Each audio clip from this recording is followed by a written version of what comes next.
The A-League as we know it today consists of 13 teams. However, for the 19 years it has been enjoyed by football fans in Australia and New Zealand, 16 teams have competed, leaving 3 to be forgotten. This is A-League Forgotten Teams.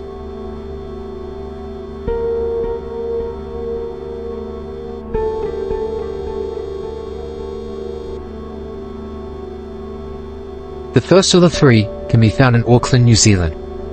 They went by the name the New Zealand Knights, played their home games in North Harbour Stadium.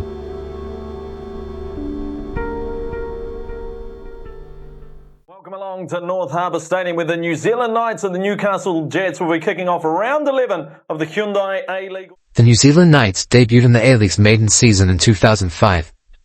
The Knights would go on to collect only 1 win and 3 draws from the 21 rounds that made up the inaugural A-League season. In those fixtures, only 15 goals were scored, a feat individual players far surpass in a modern-day season. This unimpressive statistic caused the Knights to quickly decline as their captain Danny Hayes' departure in mid-December and the following departures of other signings only made their situation worse.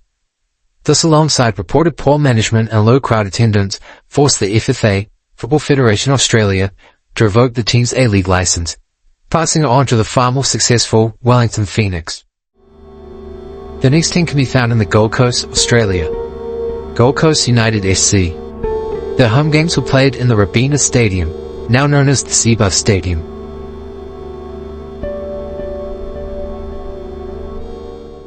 Gold Coast United hosted Brisbane Roar in the big Queensland derby at Skill Park.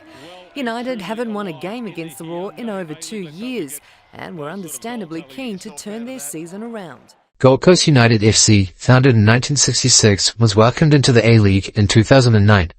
During their short spell in the top flight of Australasian football, they would see their licence be revoked by the FFA. This came as Clive Palmer's controversial ownership led to clashes and conflicts with the FFA, leading him to withdraw his funding from the club, leaving the team with insignificant funding to sustain another season. The licence was then passed on to Melbourne Heart, who have since become Melbourne City. Gold Coast fans today still support their club in the National Premier League's Queensland competition, unlike the New Zealand Knights and their permanent collapse. This next team was to a Queensland club. Northern Queensland Fury of Townsville, Australia, saw their inaugural season alongside the Gold Coast in the 2009-2010 A-League season.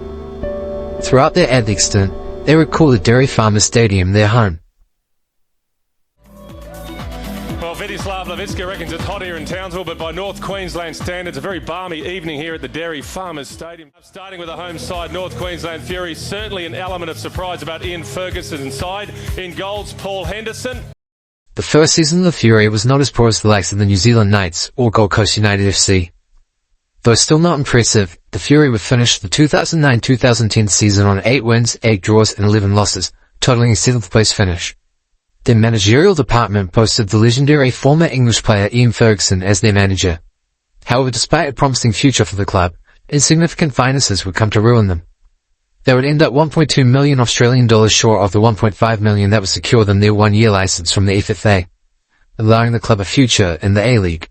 As the team was 100% FFA owned, the long-term vision to shift the club to local Townsville ownership could only be accomplished with higher funding, forcing the FFA to abandon the team, and on the 1st of March 2011 their A-League licence was revoked. Fury fans would be left without their club as it was disestablished upon their A-League removal. However, on the 3rd of October 2012, the club was re-established and would play in the NPL Queensland Conference alongside Gold Coast United FC before being disbanded in 2018 for the last time. These clubs may serve as a lesson for the new coming A-League teams we see now in the midst of this expansion. But as for what could have been, we will never know. Had the New Zealand Knights not crumbled, the Wellington Phoenix never would have emerged from the rubble, nor would Melbourne City have ever come to be through the failure of Gold Coast United FC. But do you think the A-League is better off as it is?